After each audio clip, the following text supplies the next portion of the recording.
उनके नुमाइंदों को नहीं मिला।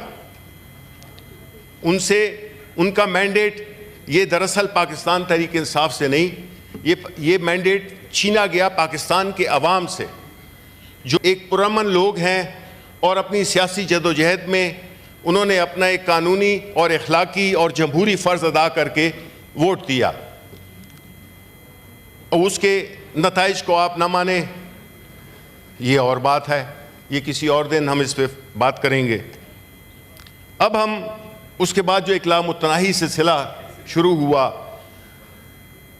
फाशिज़म का, वो आज के दिन तक कायम है।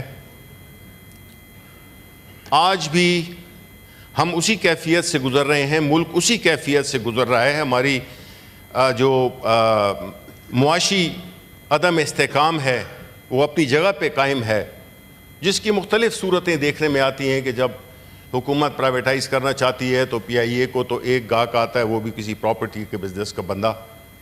जब इस्लामाबाद के आउटसोर्सिंग की बात होती है तो वो भी एक बंदा, एक पार्टी आती है। ये रिफ्लेक्ट करता है कॉन्फिडेंस इन पाकिस्तान। ये रिफ्लेक्ट करता है कि हमारे मुल्क इस काबिल लोग समझते हैं कि में इन्वेस्टमेंट की जाए। बता दें मुझे, खान साहब पे सैकड़ों मुकदमात दर्ज किए गए और मुकदमात की नौइयत ऐसी थी कि हमें शर्म आती है कि ऐसे ऐसे मुकदमात, जिस तरह के इद्दत केस था, जिस भौंडे तरीके से एक्स प्राइम मिनिस्टर को ह्यूमिलिएट करने की कोशिश की गई, जिस तरीके से सियासतदानों को, और उसमें जो मेरे बाएं हाथ पे बैठे हुए हैं ये इसके 100% शरीक थे, क्योंकि ये अल्टीमेट बेनिफिशरी हैं।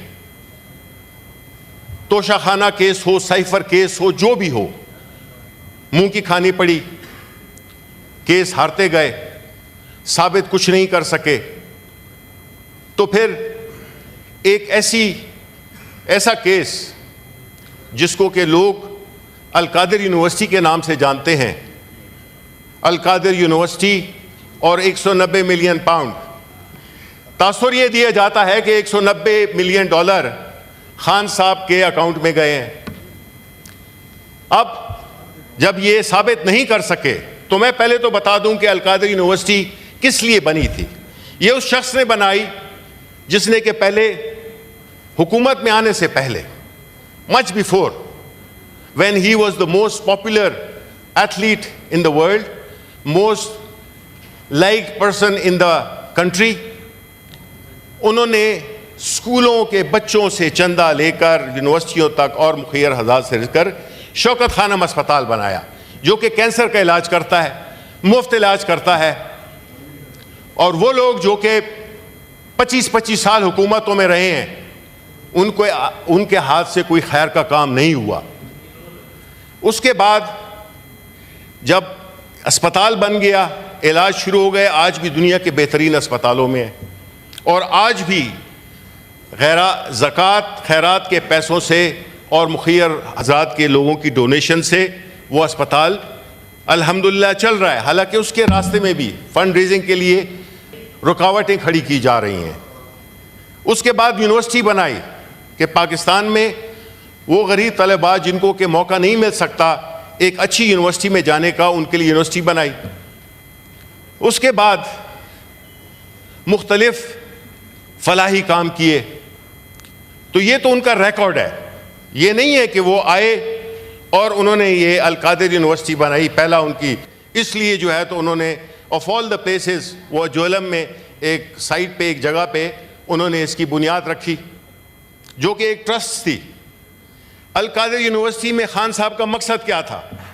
मकसद था कि हमारे मुल्क में बदकिस्मती से इतनी आगाही नहीं है, ख़ास तौर पे यंग जनरेशन को, कि वो हुजूर सल्लल्लाहु अलैहि वसल्लम की ज़िंदगी यानी सीरतुल नबवी, इसका मेन ऑब्जेक्टिव था कि उस पर तालीम दी जाए और टेक्नोलॉजी पे, ताकि हमारा एक इस्लामी मुल्क है, हमारे पैगंबर हज़रत मुस्तफ़ा सल्लल्लाहु अलैहि वसल्लम की ज़िंदगी हमारे लिए एक रोल मॉडल है।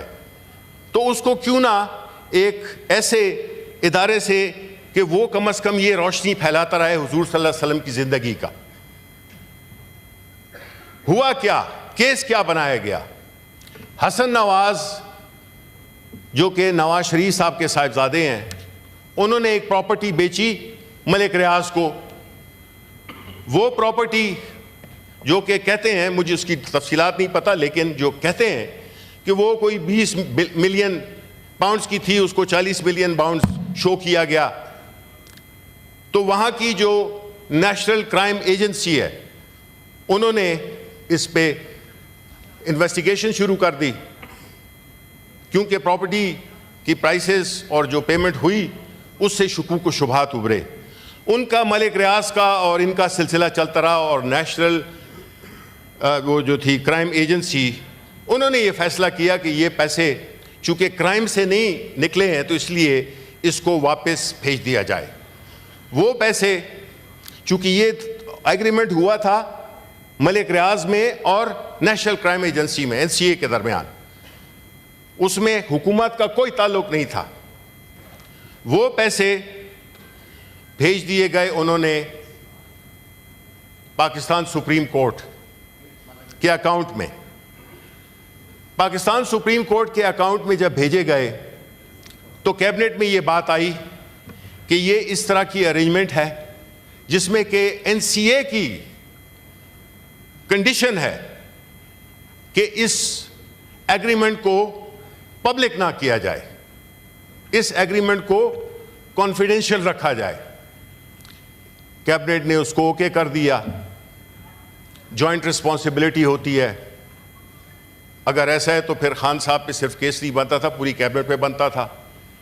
लेकिन चूंकि मकसद था, उसमें कई लोग ऐसे भी थे जिस पे कि केस आप नहीं बनाना चाहते, तो सिर्फ खान साहब को डिस्क्रेडिट करने के लिए कि उन्होंने ये जुर्रत कैसे की कि वो, खुदा ना खास्ता मैं ये कहूँगा कि ये शायद दानिस्ता तौर पे न भी किया हो, लेकिन चूंकि मकसद था इमरान खान को नुकसान पहुंचाना, उनको सजा देनी, तो इस केस को,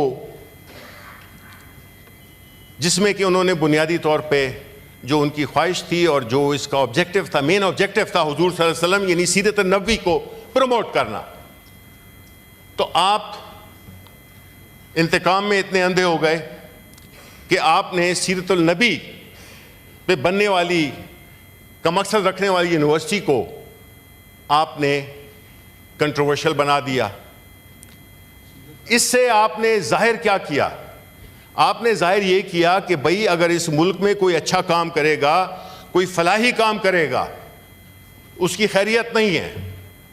आपने सिर्फ खान साहब को तो आप दे देंगे सज़ा, लेकिन वो लोग जो कि इस इरादे से इस मुल्क में फलाही इदारे खोलना चाहते हैं, आपने उनकी कमर तोड़ दी है कि इस मुल्क में कोई फलाही काम नहीं होना चाहिए। शौकत खानम नमल यूनिवर्सिटी के साथ अभी तक कुछ नहीं किया, मैं इनकी तवज्जो उधर नहीं दिलाना चाहता, बट फैक्ट ये है कि नमल अस्पताल, जो शौकत खानम अस्पताल है, उसको तो काफ़ी रोड़े अटकाए जा रहे हैं उनकी फंड रेजिंग में। फिर उस मुकदमे का क्या होगा? एक दफ़ा, दूसरी दफ़ा, तीसरी दफ़ा उसकी फैसला आना है, लेकिन आया कौम ये सवाल नहीं पूछेगी, दुनिया ये सवाल नहीं पूछेगी कि इस शख्स को जिसका नाम इमरान खान है, उसको किस चीज़ की सज़ा दी जा रही है? एक पैसा, एक धेला इमरान खान या बुशरा बीबी के अकाउंट में नहीं आया, न वो आना था। ये तो वो अरेंजमेंट थी जिसमें कि हमने कहा था कि मुल्क में फॉरेन एक्सचेंज आ रहा है, फॉरेन एक्सचेंज स्टेट बैंक को सरेंडर हो गया, इक्वलेंट रुपीस सुप्रीम कोर्ट के अकाउंट में आ गए, और उसमें मेरा ख्याल है इन्होंने करोड़ों रुपए का मुनाफा भी कमाया, और अल्टीमेटली वो वापस हुकूमत को दे दिए सुप्रीम कोर्ट में। तो ये जो तासुर फैलाया जाता है कि 190 मिलियन पाउंड, 190 मिलियन पाउंड, तासुर असल में दे रही है। एक तरफ 190 मिलियन पाउंड जो इनका झूठा, इनका एक मकरू किस्म का एलिगेशन है, और दूसरी तरफ हम कहते हैं कि हम हुजूर सल्लल्लाहु अलैहि वसल्लम के पैरोकार हैं, हम उनकी सीरत नबवी को सीखने के लिए हम अल कादर यूनिवर्सिटी जाएंगे, और यही हमारा मकसद था। और ये तासुर ये दे रहे हैं कि 190 मिलियन पाउंड, 190 मिलियन पाउंड, ये तो बात ही नहीं कर सकते क्योंकि इनके अपने अकाउंट्स में बड़े पैसे गए जिसका हिसाब कोई नहीं है। तो मकसद कहने का ये है कि ये बड़ी बदकिस्मती है। अब आते हैं अपने पार्लियामान की तरफ और जो हमारी इस वक्त की जो सिचुएशन है।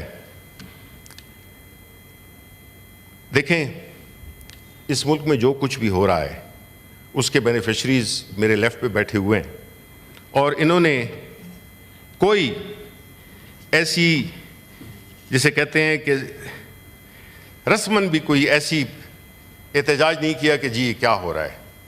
हम देख रहे हैं कि मुल्क में एक शदीद सियासी अदम इस्तेकाम है। वो अदम इस्तेकाम मुआशी अदम इस्तेकाम को जन्म देता है। वो अदम इस्तेकाम अमन व आमा की सूरत हाल को कॉम्प्लिकेट करता है। वो सूरत हाल जिसमें कि फंडामेंटल राइट्स की कोई हैसियत नहीं रही, मीडिया गैग हुआ हुआ है। अभी भी मैं आपको बता दूं कि मैं जो तकरीर कर रहा हूं ये तकरीर नहीं दिखाई जा रही। मैं आपसे रिक्वेस्ट करता हूं चेयरमैन साहब, आप इस